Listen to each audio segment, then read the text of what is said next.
தேவி பாகவதம் 12ஆம் தசகம் உதத்திய ஜனனம்.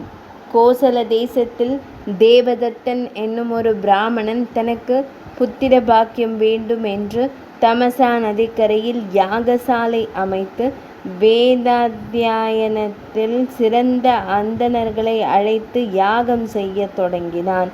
அப்பொழுது சாமவேத அந்தணரான கோபிலர் சாமகானம் செய்யும் பொழுது மூச்சை அடக்கி சொல்ல வேண்டிய இடத்தில் அப்படி செய்ய முடியாமல் சுவாசத்தை விட்டுவிட்டு ஸ்வரபங்கமாக சொன்னார். அதை கண்ட தேவதத்தன், பிராமணரே, நான் புத்திர பாக்கியம் வேண்டி இந்த யாகத்தை செய்கிறேன். ஆனால் தாமோ சாமகானத்தை ஸ்வரபங்கமாக கூறுகிறீரே, இது அமங்கலம் அல்லவா?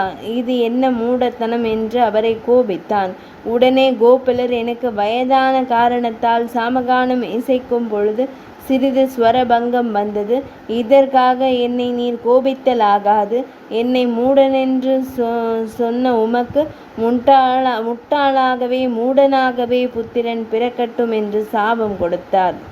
தேவதத்தன் உடனே, ஐயா, நான் ஏற்கனவே புத்திரன் இல்லையே என்று துக்கத்தில் இருக்கிறேன்.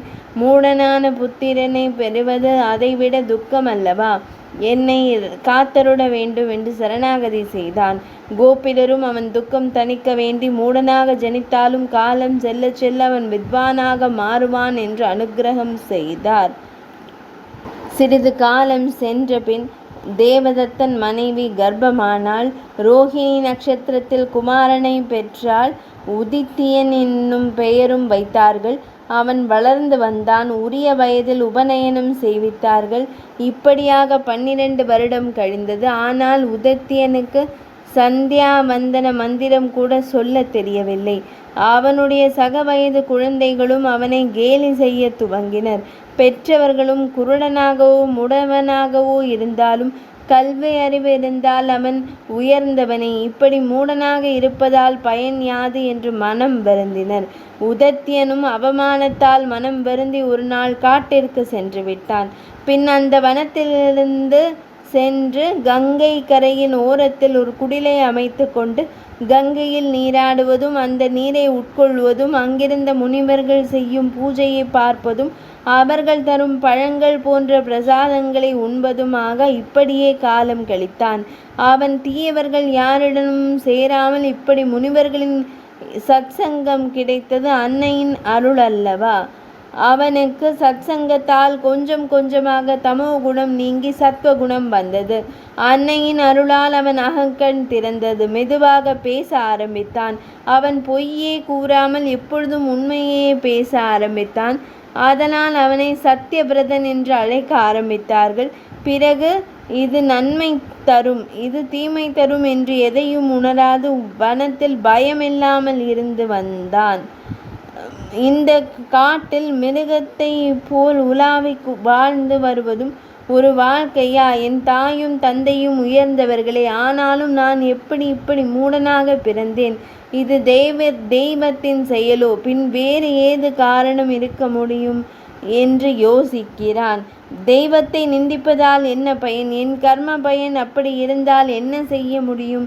என் பூர்வ ஜென்மத்தில் கற்ற வித்தையை பிறருக்கு சொல்லித்தராமல் இருந்திருக்கலாம், அல்லது ஒரு புத்தகமாவது தந்து உதவாமல் இருந்திருக்கலாம், பிராமணர்களை பூஜிக்காமல் இருந்திருக்கலாம். அதனால்தான் நான் பிராமணர் குலத்தில் பிறந்தும் மூடனாக இருக்கிறேன் என்று யோசித்தார். இது போன்ற பாபங்கள் நான் ஏதோ செய்திருக்கிறேன்.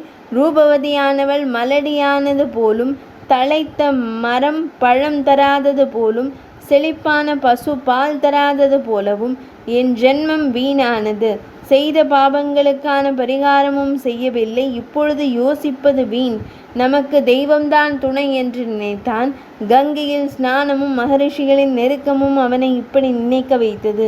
கோபிலர் கூறியது நடக்கப் போகிறது. இப்படியே 14 வருடங்கள் கழித்தான். இருந்தும் அவன் பூஜையோ ஜபமோ காயத்ரி மந்திரமோ எதையுமே அறியவில்லை. ஆயினும் பொய் பேசாதவனாக இருந்தபடியால் அவனை சத்தியபிரதன் என்று எல்லோரும் புகழ்ந்தார்கள். ஒரு சமயம் ஒரு கொடிய வேடன் விட்ட அம்பினால் அடிபட்ட பன்றி ஒன்று உடல் முழுவதும் இரத்தம் பெருகி நனைந்தபடி சத்தியவிரதன் முன் வந்தது. அதை கண்டதும் இரக்கத்துடன் தன் உடலும் நடுங்க ஐயையோ என்று சொல்லத் துவங்கினான்.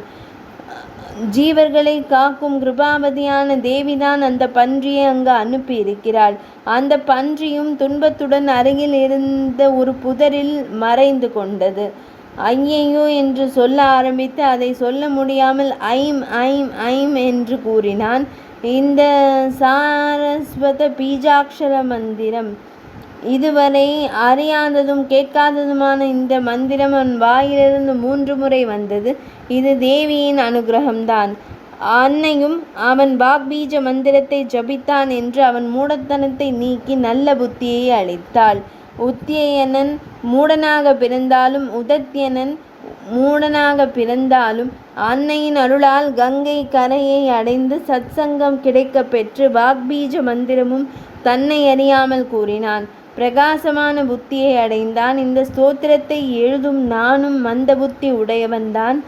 எனக்கும் உன்னை தவிர வேறு யாரும் உறவினர் இல்லை. உதத்தியனை போல் என்னையும் பிரசன்ன புத்தி உடையவனாக ஆக்கு என்று இதன் ஆசிரியர் அன்னையிடம் வேண்டினார். 12ஆம் தசகம் முற்றிற்று.